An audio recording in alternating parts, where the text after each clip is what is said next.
I'm just here in the woods enjoying some nettle soup, and I've just finished my final foraging course of the year in any location. And what a way to finish. It was a private group from Manchester. We did the course at a beautiful location called Dovestones Reservoir, which is halfway between Huddersfield and Manchester. We've got the lovely reservoir to look at. We also had some beautiful woodlands like where I am now, like coniferous woodlands, but also deciduous woodlands and plenty of grassland as well, which I was pleased about because it was a bit of a struggle in the woodlands I found. And I found that over the last week, effectively, I found not many mushrooms in woodlands. I found they've dried up a little bit, probably because of the dry November we've had, maybe something to do with the mild temperatures as well, although it is a bit colder today.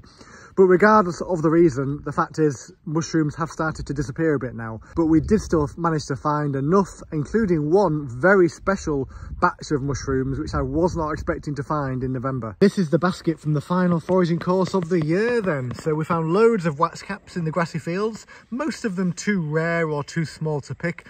But we did find loads of these, the meadow wax cap, which is definitely big enough, common enough and tasty enough to pick.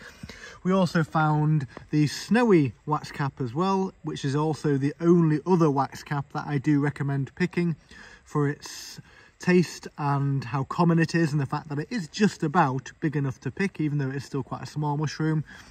We also found a couple of very boring yellow brittle gills, but nevertheless I will put those into the pot. I'll probably make a wild mushroom soup. But the star of the show by far for me was this beauty, the Penny Bun, a porcini.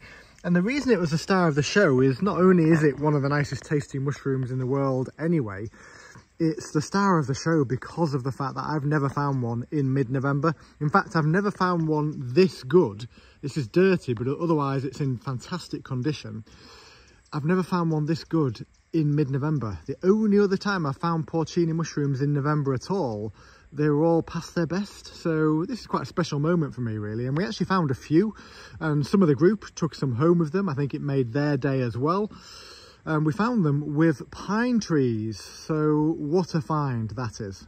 Beautiful way to finish the course and a beautiful way to wrap up the courses for the year. New course dates for spring and early summer will be advertised very soon. I'm hoping to get them done in December, but I promise, the only promise I am making is they will definitely be done no later than early January. But in reality, I'd be disappointed with myself if they weren't all done and dusted in December.